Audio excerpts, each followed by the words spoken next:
আর এই দেখুন এই অবস্থা, মানকামালী সেতুর উপর দিয়ে গন্ধেশ্বরীর জল বইছে, একটা ডাম্পার উল্টে গিয়েছে জলের তোড়ে।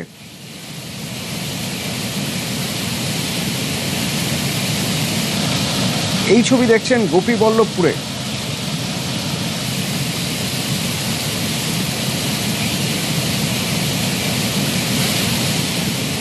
প্রিয়ব্রত আমার সঙ্গে আছে বাঁকুড়া থেকে সরাসরি। বাঁকুড়ার কি অবস্থা প্রিয়ব্রত?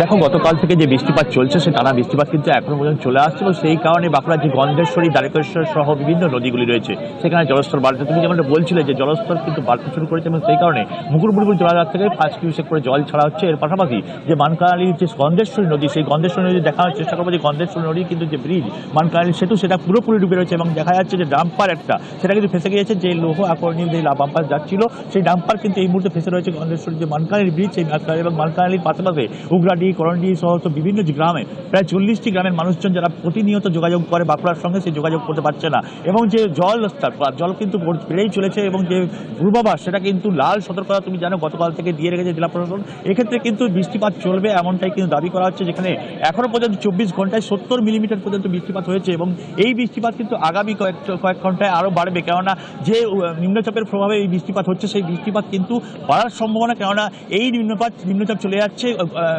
ঝাড়খণ্ডের দিকে। সেক্ষেত্রে কিন্তু বাঁকুড়া, পুরুলিয়া উচ্চ অববাহিকায় বৃষ্টিপাত চলবে এবং বৃষ্টিপাতের ফলে কিন্তু বাঁকুড়ার যে গন্ধেশ্বরী, দ্বারকেশ্বর, শিলাবতী, কাঁসাই, কুমারী সহ বিভিন্ন যে নদী রয়েছে সেগুলো কিন্তু জলস্তর বাড়তে শুরু করেছে এবং সেইখানেই দেখা যাচ্ছে এই মালকালী অঞ্চলের যে সেতু, এই সেতু কিন্তু ভেসে রয়েছে, যেখানে এই মালকালী সেতু দিয়েই চলে যায় রানীগঞ্জের দিকে এবং মানুষজন যারা এই গ্রামের উকরাডি, করলডি সহ বিভিন্ন মানুষ মালকালী বেগুন চলে যায়, সেই যারা মানুষজন তারা কিন্তু প্রতিনিয়ত বাঁকুড়ার সঙ্গে যোগাযোগ করেন। সেতু, এই মানকামালী সেতু যখন জলের উপর মানে জলের নিচে, তখন আমি একটু বোঝার চেষ্টা করব যে কত মানুষ অসুবিধার মধ্যে পড়লেন।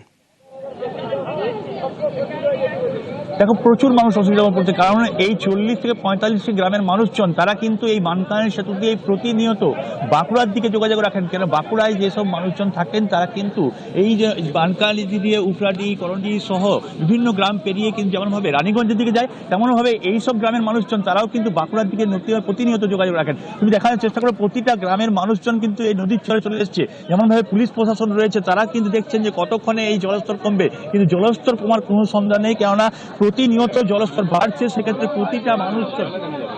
প্রতিটা মানুষজন তারা চাইছেন জলস্তর কমে যাক, এই মানকালী সেতু দিয়ে আবার পারাপার করা যাক, কিন্তু এই সেতু কোনোভাবেই পারাপারের অযোগ্য হয়ে রয়েছে। তুমি এটা দেখানোর চেষ্টা করবো, আমি যেখানে দাঁড়িয়েছি সেখানে কিন্তু প্রায় 1 হাঁটু জল এবং এই যে পিলারগুলো যত কিছুক্ষণ আগে পর্যন্ত দেখা যাচ্ছিল সেই পিলারগুলো কিন্তু ভেসে গিয়েছে। ইতিমধ্যেই যে মানকালী সেতু সেটা তো জলের তলায় চলেই গিয়েছে এবং যে ডাম্পার ভেসে গিয়েছে, যে ডাম্পারটা আসবার চেষ্টা করছিল, এই ডাম্পার বাঁকুড়া দিক থেকে দুর্গাপুরের দিকে বা রানীগঞ্জের দিকে যাওয়ার চেষ্টা করছিল, কিন্তু জলের তোড়ে সেই ডাম্পার ভেসে গিয়েছে।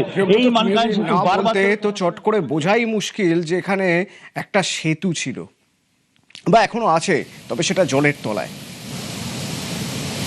এটা ট্রাক ওই ব্রিজের মধ্যে পড়ে গেছে এবং সেটা সম্ভবত নদীতে চলে যাবে যা অবস্থা। আর নদীর ব্রিজের উপরে মোটামুটি 6 ফুটের উপরে এখন জল যাচ্ছে এবং আরো জল বাড়বে এবং সম্পূর্ণ অসহায়ভাবে মানুষগুলো দিন যাপন করছে। বীরভূম হিংলো নদী, এই যে দেখুন ওপাশে ভাষা ব্রিজ, এখানে ব্যারিকেড করে দেওয়া হয়েছে। কেন করে দেওয়া হয়েছে? তার কারণ গেলেই বিপদ। সেতু যারা জানেন তারা দেখে বুঝতে পারছেন যে ওখানে একটা সেতু আছে, কিন্তু সেই সেতুটার যে কী অবস্থা সেটা আপনিও দেখতে পাচ্ছেন। এই হিংলো নদীর ভাষা ব্রিজ যদি বন্ধ হয়ে যায়, বা যেমন দেখছেন বন্ধ হয়ে গিয়েছে, তাতে কি হলো না, খয়রাশোল থেকে কেন্দ্রগড়িয়া যাতায়াত পুরোপুরি বন্ধ। আর দফায় দফায় জল ছাড়া হচ্ছে, হিংলা আরও ফুঁসে উঠছে। বিপদ এড়াতে তাই পুলিশ ব্যারিকেড দিয়ে এই ভাষা ব্রিজ বন্ধ করে দিয়েছে। ওদিকে দুবরাজপুর শাল নদীতে বিপদসীমার উপরে জল, শাল নদীর ভাষা ব্রিজে ঝুঁকির পারাপার।